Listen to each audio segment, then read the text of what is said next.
Well, alright, folks. Tales from the Yawning Portal is out. It is only out in Wizards Play Network early release stores. So if you're waiting to pick this up on Amazon or at your Barnes & Noble, you're going to have to wait until, I believe, April 8th, 4th. I'm not really sure the date off the top of my head. But either way, I've got it here. And this is my typical what's new in Tales from the Yawning Portal. So obviously, the entire book is new, but also not, if you think about it. The main bulk of the book is redoing old dungeons from previous editions and various other, and some even kind of things that were made originally for when 5th edition was D&D Next and was playtest. So I'm not really going to talk too much about the actual dungeons and the encounters in them themselves, mostly because, one, it is a ton of information. There is a lot to go through, and I don't want to spoil it for everybody. However, that being said, there will be some spoilers, as I am going to talk about what things are new, and the majority of that is going to be magic items and monsters. So, keep that in mind. But, just a little bit, the introduction right here in the front, one of the things you should always check in every D&D book is right under the picture. There's usually a little disclaimer, and they're usually pretty funny. So here we have, do we really need a disclaimer to tell you that it's not our fault that your character died because you decided to climb down into a monster and trap-filled hole in the ground? They also have kind of identify like who's who on the cover. And here you can see the table of contents. So we have the intro, the various dungeons, Sunless Citadel, Forge of Fury, Hidden Shrine of Tamakoan, White Plume Mountain, Dead and Thay, Against the Giants, Tomb of Horrors. Then we have magic items, creatures, and the maps. Here in the front, in the intro, it's just a little bit of primer about the history of the various modules, about how to create a campaign and running adventures using the Tales of the Yawning Portal, and then a piece all about the Yawning Portal itself. And it talks about a couple other renowned taverns in other areas, assuming you don't want to run it in Faerun.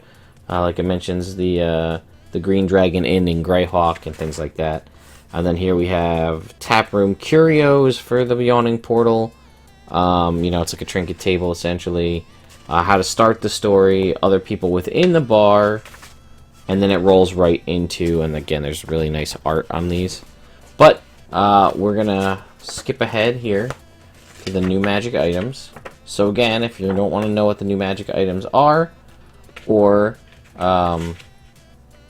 there are similar kind of one-off, like I just happened to flip to this page, and there's a Bolt of Holding, which is just a crossbow bolt that when you hit somebody, it casts Hold Person, which is kind of cool. But anyway, we're going to flip to this page here. So the book itself is 248 pages long. The actual content of the game itself is about 227 or so of those pages. On 228, though, we have brand new magic items.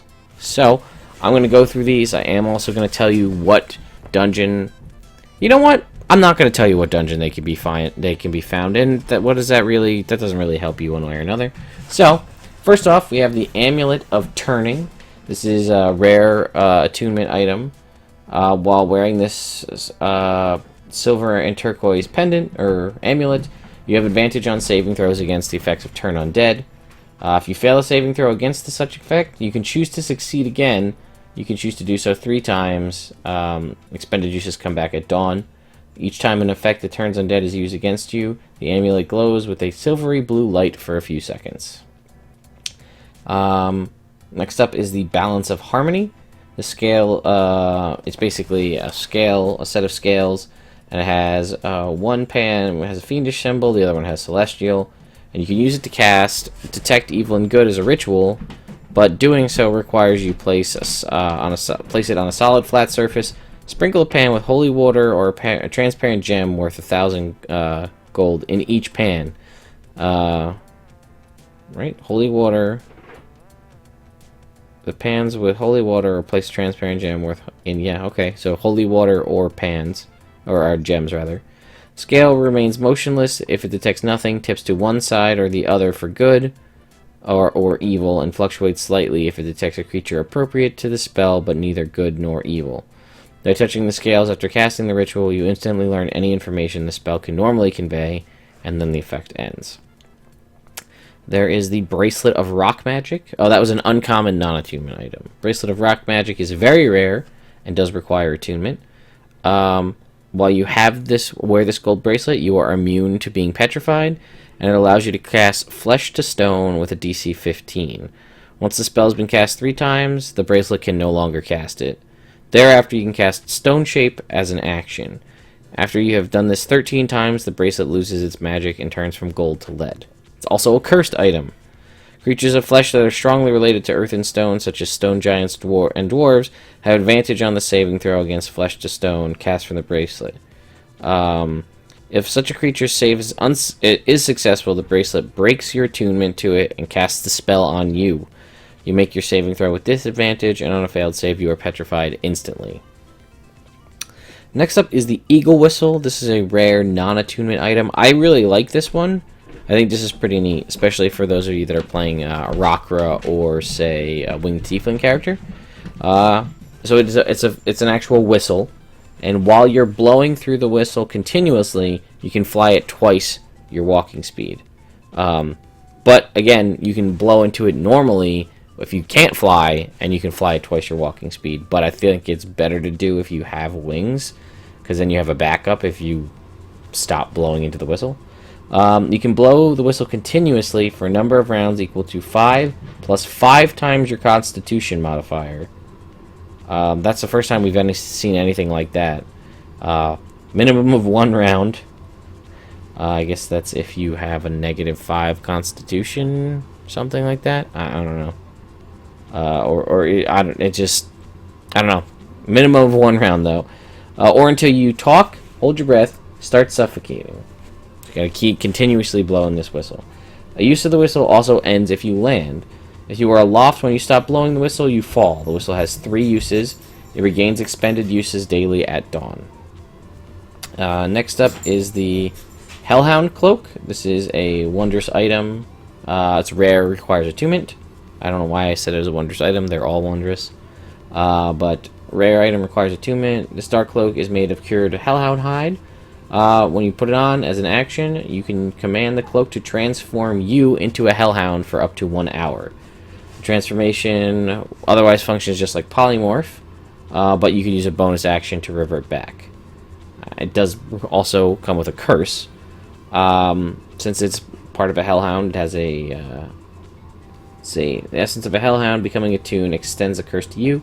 Until the curse is broken with remove curse or similar magic, you are unwilling to part with the cloak and must keep it within reach at all times. The 6th time that you use the cloak, and each time thereafter, you must make a DC 15 Charisma saving throw. On a failed save, the transformation lasts until dispelled or until you drop to 0 hit points, and you can't willingly return to normal form. If you ever remain in Hellhound form for 6 hours, the transformation becomes permanent and you lose your sense of self. All your statistics are then replaced by those of a Hellhound. Thereafter, only remove curse or similar magic allows you to regain your identity and return to normal. If you remain in this permanent form for 6 days, only a wish spell can reverse the transformation. Also, you can transform yourself. I feel like I said you could transform it into a Hellhound, which is also a cool idea for a cloak. I might have to do that. There's the Lodestone. It's a rare non-attunement item. It's a large gem worth 150 gold. It is a cursed item as well. The stone is cursed, but its magical nature is hidden. Detect magic does not identify it. An identify spell does reveal the nature of the stone, however. If you use the dash or disengage action while the stone is on your person, its curse activates. Until the curse is broken with remove curse or similar magic, your speed is reduced by 5 feet, and your maximum load and maximum lift capacities are halved. You also become unwilling to part with the stone. Next up, we have the Mirror of the Past. This is another rare non-attunement item. The holder of this platinum hand mirror can learn something about the history of a specific object or creature by taking an action to gaze into the mirror and thinking of the target, sort of like Beauty and the Beast style, I guess. Instead of the holder's reflection, the mirror presents scenes from the target's past. Information conveyed is accurate, but is random and cryptic and presented in no particular order. Once it's activated, the mirror gives its information for 1 minute or less and then returns to normal. Can't be used until the next dawn. Next is the Night Caller. We have another whistle. This is formed from transparent crystal and resembles a tiny dragon, curled up like a snail. The Nightcaller is etched on the side in dwarvish runes. Character with a DC 20 Arcane Art History check recalls lore that says Durgar made several such whistles for various groups in an age past. If you blow the whistle in darkness or under the night sky, it allows you to cast the Animate Dead spell. The target can be affected through up to 10 feet of soft earth or similar material, and if it is, it takes 1 minute to claw its way out of the surface to serve you. Once the whistle has animated an undead creature, it can't do so again until 7 days have passed. Once every 24 hours, you can blow the whistle to reassert control over 1 or 2 creatures you animated with it. Next up is a Potion of Mind Control. These are obviously potions, so they're not attunement. When you drink a Potion of Mind Control, you can cast Dominate Person spell, save DC 15, on a specific creature if you do so before the end of your next turn. If you don't, the potion is wasted. It comes in 3 variations, 2 rare, 1 very rare. The first rare is Mind Control Beast, which casts Dominate Beast. Then there's Mind Control Humanoid, which casts Dominate Person. And then the very rare version is Dominate Monster, and that's very rare. If the target's initial saving throw fails, the effect lasts for 1 hour with no concentration required on your part. The charmed creature has disadvantage on new saving throws to break the effect during that time. The Robe of Summer is a rare item that requires attunement. Fancy robe, while you wear it, you are resistant to cold damage. In addition, you are comfortable as if the temperature were that of a balmy day, so you suffer no ill effects from the weather's temperature extremes. Shatter Spike is an uncommon longsword that requires attunement. It's a +1 weapon.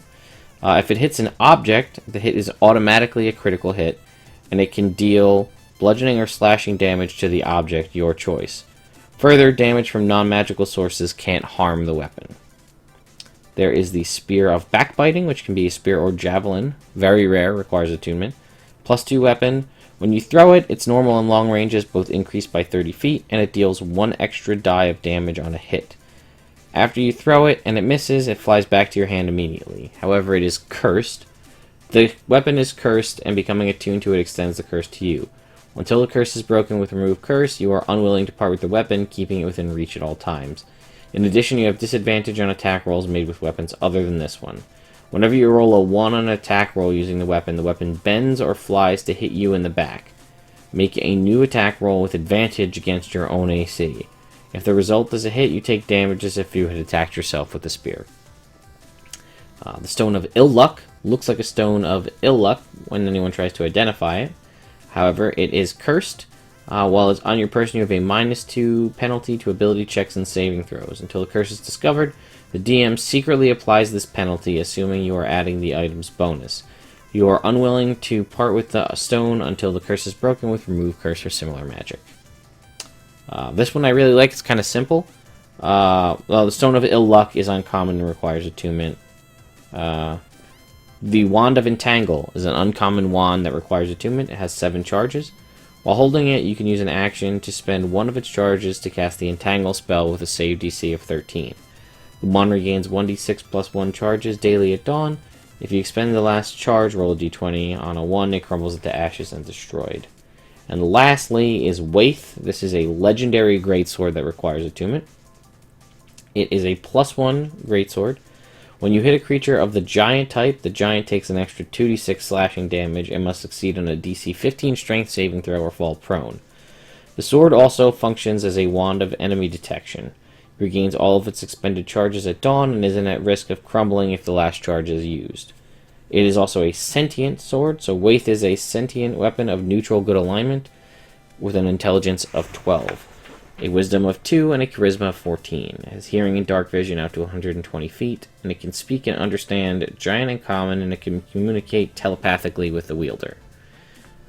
It believes in freedom and allowing others to live as they see fit. It is protective of its friends and wants friends to be like-minded with a like-minded wielder. It takes only 1 minute for a good aligned character to attune to the sword. Waith is courageous to the point of foolhardiness, however, and vocally urges bold action. It is likely to come into conflict with an evil or timid wielder. So, that was that. Now we've moved on to new monsters. So, I have a list here because some of these monsters aren't new. They actually exist in Volo's Guide to Monsters, or in some cases, other campaign-related books. So, first up, we have an animated table. I'm not going to go too much into the stats on a lot of these unless there's something really cool. This is basically an animated object, sort of similar to the animated sword or the rug of smothering that you see in the beginning of the monster manual. This is just a table, so it has specific stats for that. The Barghest is a really cool kind of shape-changing creature that exists in Volo's Guide to Monsters. There is a centaur mummy, so basically picture a lesser-powered mummy, but has, pike and hooves attacks like that of a centaur. A little bit less powerful than like a mummy lord. Actually, a lot bit less powerful than a mummy lord, but it's a CR6, so it's like a good mid-range mummy. Champion is, again, a lot of these are going to be NPCs that you'll find in the back of Volo's Guide to Monsters. Champion is one of those. Choker. This I was actually very excited about. If you're not familiar with what a choker looks like, you can get a good look right there. Choker is a monster that I'm very familiar with from previous editions of D&D, and it didn't make it into Volo's Guide or the Monster Manual, so we got it here in Tales from the Yawning Portal. So, they're pretty cool. They're only challenge rating 1, but that's a cool extra monster to throw at a low-level party. They get an extra action. They basically get action surge. They can climb on walls, and they have these tentacles that can choke people. Conjurer is just a spellcaster, conjuration-focused spellcaster that's also contained within Volo's Guide. The Deathlock White is pretty cool. You can kind of see the picture of it here at the top. Or maybe that's the Dread Warrior. But it is a white with some spellcasting. It still has its life drain ability and sunlight sensitivity, but it has access to some interesting magics like Hold Person, which could be pretty devastating with a life drain ability. As well as Misty Step, which I thought was pretty cool. And some at-will spells. We have the Dread Warrior, which again looks like an NPC. Probably Red Wizard related, although it is undead. Nothing too crazy. CR1. We have Durger Spy, which I was a little shocked to see that wasn't I don't think that's an NPC in the back of Out of the Abyss. I actually was a little surprised to see that. But it's just a Durger character with sneak attack. Enchanter is again another creature contained within the back. It's an NPC character contained in the back of Volo's Guide, as is the Evoker. Giant Crayfish, which I thought was kind of interesting. Similar to the Giant Crab in stats, a little bit. It's a CR2. The Giant Ice Toad. This is, I believe, creatures that were contained in Arathator's lair in Rise of Tiamat. So this is them just kind of reposted here. I actually don't have my copy of Rise of Tiamat at hand to do a comparison to see if they're the same. But keep that in mind. Giant Lightning Eel. Again, another cool creature, CR3.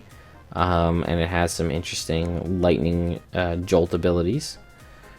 Giant Skeleton. So in the back of the monster manual... Sorry, my Wii U's trying to get me to play it. In the back of the monster manual, we have the... towards the end, I guess we should say, the skeletons. We have like Skeleton and Minotaur Skeleton. This is a Giant Skeleton. We have a Giant Subterranean Lizard. So this could be cool. This is a beast. So this is a CR4 huge creature.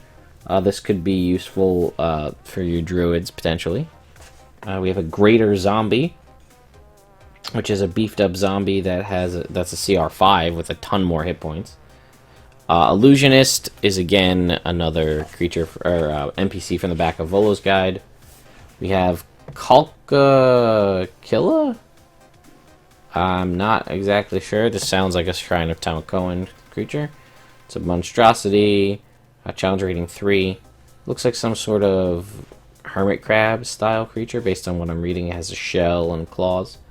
Kelpie, which I was very excited about. That's a pretty cool monster to get back in. I don't remember it being one of the original monster manuals. I don't remember where I've seen it before, other than, in mythology.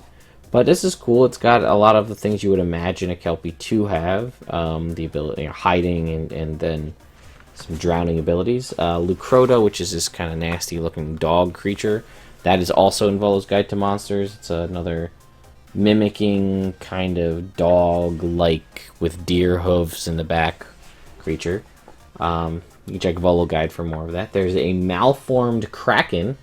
So this is actually, it looks similar looking at it. It's a CR10 kraken, but it does seem to have a lot of the kraken's abilities, including its damage resistances and immunities. It does have no legendary actions, but the lightning storm ability, the tentacle ability, and the fling ability, as well as the bite. So it's like a lesser kraken, which could be fun to throw at a lower level party.